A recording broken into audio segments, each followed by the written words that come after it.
But we're going to go to the Minnesota Vikings for the last team in the NFC North. I think the best team in this division secretly. So they have a new head coach, Kevin O'Connell's coming in from the Rams.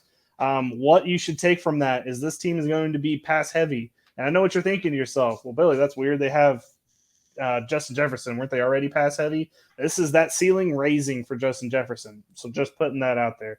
But we'll start at the top with Kirk Cousins. QB 15. What more do we have to do for this guy to be consistently rated properly? 15 underdog? Are you ridiculous right now? Like, he is consistently undervalued. He finishes as a top at least 12 quarterback almost every year. I don't know what more we have to do for him to prove it. He's literally got Justin Jefferson, Adam Thielen, Dalvin Cook out of the backfield, Irv Smith. Like, there's no reason this guy should be any lower than 12. I mean, that should be the lowest. That's the floor, I think, for Kirk Cousins. But alas, here we are still with Kirk Cousins at QB 15. I think this is the guy, the like veteran that Josh was talking about when people wait on veterans because they just don't think, oh, they're old. Like, this is the guy, I think, this year. Exactly. I think this is the guy that you can wait on and get him late if you did not get a QB at the beginning of the draft. I think Kirk Cousins is a perfectly usable top 10 QB most weeks, except in prime time. Prime time game, you're going to need another quarterback. But most other weeks, Kirk Cousins, fine. On to the running backs. So we have Dalvin Cook as RB5 on Underdog right now. Vikings, fun fact for all of you out there, are the only team in the NFL that have two top 10 players or top 12 players on their team currently in ADP, which is Dalvin Cook and Justin Jefferson. Just a fun fact for you out there. But Dalvin Cook is going as RB5 right now. I can't really argue with that, and that's simply because his backups aren't good. Alexander Mattison is not a good backup. They don't really have anybody else to follow behind him. They have Kene Nwangwu, who's okay, but not great. I just like there's nobody to split time with. It's Dalvin Cook's backfield, and that's just how it's going to stay. They also drafted a rookie, Ty Chandler. Still don't think he's going to be overly helpful. But back to Dalvin Cook, he's going to return your investment. He's done it year in and year out. Last year, last year I will give you, he did not finish as a top even 10 back. The touchdowns regressed for sure. They sure did. And I think that is due, and he was injured a couple games last year as well, so that also did not help things out. It was also sprinkled in too. It wasn't like he missed 4 games or something. He missed one game, exactly. Then he played, then he missed some games he was not 100%. I don't know. It was a whole mess, but this year will be a lot differently. Dalvin Cook will, I think, return investment. RB5 might be a little strong, but he doesn't have any competition. So that sounds like a perfect recipe for Dalvin Cook to be right at RB5 potentially. So let's move on to the wide receiver room. Justin Jefferson. Jay Jets is going as the wide receiver 2. I think he could be the wide receiver 1. Cooper Kupp is currently wide receiver 1 in Underdog. I think Justin Jefferson could easily overtake him. And like I was alluding to earlier, now that Kevin O'Connell is there, I think that they're going to pass even more. So I was reading a article about the Vikings, and they used, I think, 57% 11 personnel last season, which is good for wide receivers. And this year, Kevin O'Connell with the Rams ran 86%. So what that means is the floor for these wide receivers is going to go up quite a bit. And Justin Jefferson is going to be the biggest guy to get a boost from that. And I think that he's going to definitely return wide receiver 2. I think he's going to be up there potentially wide receiver 1.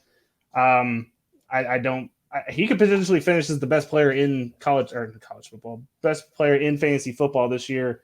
I don't think that that's out of the realm of possibility. I mean, the sky's the limit, and it just keeps going up after his rookie year. So I don't think you need to spend any more time talking about Justin Jefferson. 6'4". Well, we will 2-1. We'll get on to the second part. The second part of this is the problem, and that is Adam Thielen's going as wide receiver 33 currently. It's not that there's anything wrong with Adam Thielen. It's the fact that he is injured pretty consistently, or he's out there, but he's not necessarily 100%.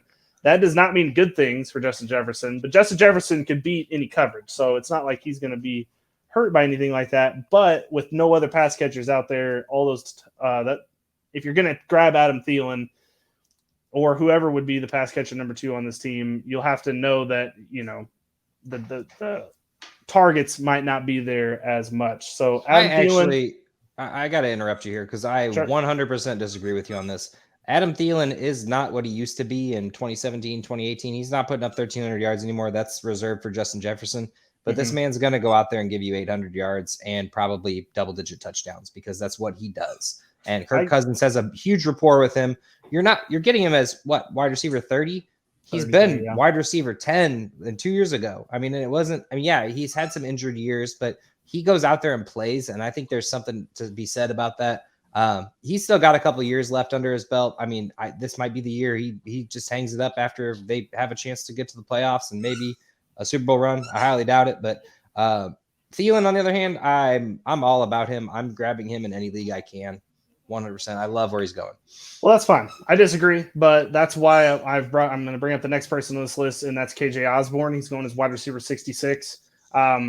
He has a very, very high ceiling. He was used as much, mainly a home run hitter last season. He was the guy that, he'd catch 3 balls for 100 yards and at least a touchdown. He was really, really great at DraftKings because he was always cheap.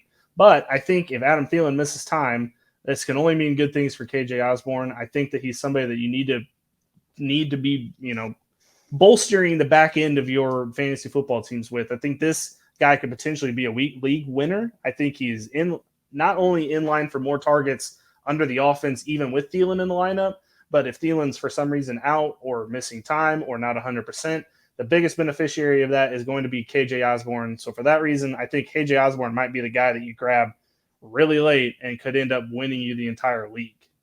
I do love KJ Osborn, and I will agree with you that he is a great, basically replacement for Thielen in the future. And if there is any injury, and I think even with him out there, he's still great. So, yeah. Just to go over the backups, there's not really much to talk about. There's Olabisi Johnson. He's meh. He's not really ever been good. They drafted Jalen Naylor. What a name to have. In the 6th round this year. Don't really think he's going to be over. I mean, all these guys are injury fill-ins anyway if Adam Thielen gets hurt. And then Amir Smith-Marset, who had a couple of, maybe there could be something here games last season, but not anything that I would nothing consistent, and he wasn't very used very much to where you could see that. I think Joe's a homer on him. I've been seeing him drafted and picked up everywhere, and I'm like, he had one good game. He did. It was one of those, I'm just saying, that's exactly, it's maybe there's something here, but I don't think we'll ever see it. I don't think we'll ever get to that point. So, I mean, there's nobody else on this. That's another good thing for Justin Jefferson. There's no competition for targets on this team. I mean, there is just by the sheer numbers and volume going up. But Justin Jefferson's volume, I think, is going to get a bump even higher than it was last year. The last pass catcher on this team is Irv Smith. And I think this might be your potential pass catcher number 2. I don't know why I'm so high on tight ends this year. I just am. Cole Kmet, I think he's good. Irv Smith. Maybe it's just this division. Maybe it's the division because Robert Tonyan, I feel the same way. Irv Smith could see a big bump in play this year. They got rid of Tyler Conklin, who was kind of cramping style. Irv Smith did get hurt, so that kind of hurt his ability to play as well. Don't know why you're pulling up Kyle Rudolph. Kyle Rudolph wasn't on the team last year. No, I know. 2 years ago, though, he was there taken away from Irv Smith's rookie year. I was going to get to it. Oh, fair enough. No, I know Conklin was there. The only reason Conklin did good, Irv Smith was being hyped up because Rudolph got traded or cut or whatever. And Irv Smith was getting hyped up, got injured in the offseason. But I think that this will be the year, and I think that people are off of him because of the injury. He ended up as 300 yards the last 2 years as a backup, 5 touchdowns one of the years, and that was with Kyle Rudolph sniffing around, getting those touchdowns. So Irv Smith has a chance to be one of those breakout kind of Darren Waller-esque. I know he's not quite as old as Waller during his breakout, but one of those guys that people kind of forgot. I think Irv Smith can be a league winner. I'm not trying to throw that term around willy-nilly, but I've been on Irv Smith since his rookie year. Wanted to get this guy. I've seen the tape. And then once Rudolph was gone, I got so excited, and then he got injured in the offseason. I made deals for him all over the place. I'm excited about Irv. I am too, and literally the guys behind him are like Ben Elfison, who's not even, I've never even heard of that person, apparently played on the Jaguars at some point. and then Johnny Mund, who was an undrafted free agent. I don't think he's got zero competition unless they bring in a veteran, which would completely derail everything that we've been talking about. But Irv Smith, I think, is in the best line to actually prove what we've all been kind of saying about Irv Smith the last couple of years. I think this year is the year we finally see it from him. And just like I said, when the fact that the floor for targets is all going up, that means that we're going to see players like Irv Smith get bumps up just because of that. And he's going as tight end 11 right now. I forgot to mention it off the top. So he is being drafted appropriately, but I'm just, keeping it out there saying that's Irv one Smith. of those, like, grab yourself a Hawkinson and Irv Smith, and I'd be pretty happy with myself. Exactly. Or even if you miss tight end completely, you miss the first 7 and you're like scrambling, Irv Smith is a perfect guy. Take your time and keep grabbing all the best availables, and then Irv Smith's just sitting there after everyone's got a tight end. Hell yeah. He will be available late. So go ahead and take him on team. All right. I'll quickly get through this defense. Overall, this defense is terrible. I mean, I disagree. No. The players are good. The NFL defense is bad. Like them as a unit is bad. It's because they throw for so much, and then they just aren't on the field for long enough. And then this defense, the players on the team are very useful because the defense keeps getting whooped so much. They're on the field that often, so you get the stats built up. So the top guy on the team, Eric Kendricks, I think eventually we'll have to see him decline, but at this point, I think you just keep riding the wave. He has finished as a top linebacker the last, I think, 4 years. And I would just keep riding the wave. Eric Kendricks is one of those guys that's going to go in the first round of your IDP drafts. Not that big of a deal. Jordan Hicks joins from Arizona. I think that's a bigger deal than a lot of people have made it. He is a good tackler. Actually, Josh, can you talk about Jordan Hicks quickly? Oh, I love me some Jordan Hicks. Oh, so Jordan Hicks, old Eagles. Of course, we let him go for like literally no reason. This man has gotten 100 tackle season for what, like 5-6 years in a row now. Not really sure what the Cardinals were thinking. I guess they thought that maybe this is the year they think Isaiah Simmons is just going to break out and be that guy. But okay, maybe not 100 tackles 5 years in a row. Didn't play 2020, but 117 last year with Arizona, the year before 150, and then that breakout year with the Eagles, which is what put him on the map after a few years on practice squads and, kind of just being an okay linebacker. This man gets sacks, forced fumbles, fumble recoveries, and everything. 150, a few years removed from 150. And like you said, Kendricks is there, and Kendricks will get his plays. He had 152. So you got 2 150-yard tackle linebackers on this team. And like you said, this defense overall is going to be on the field a lot. So I think that Hicks is honestly, he's probably going a little overdrafted because like Billy said, Kendricks is going to get a little bit of them tackles and sweep it up. But the combination of the two is going to be phenomenal. I don't think they both hit 150 because that would be pretty excessive, but it would be wild. I think that it's more like maybe Hicks hurts Kendricks a little bit, but at the same time, I think they're both very usable. Kendricks, maybe if you take him in the first rounds, maybe not going to return that investment, but he's still going to be usable. I think Hicks is going to get those sacks, though. They're going to use him on blitzes and stuff a little bit more, and then you can keep Kendricks back to make sure to play a little D. I mean, you got options with these two.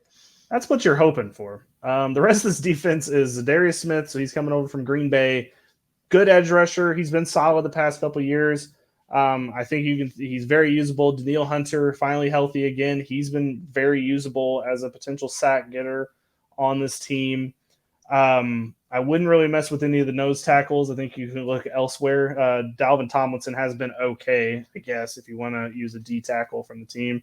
And then the secondary is bad. I mean, they're good, I guess, if you want stats. Like Harrison Smith will be tackling a lot. Harrison Smith will be back out there on the team again. Tackles.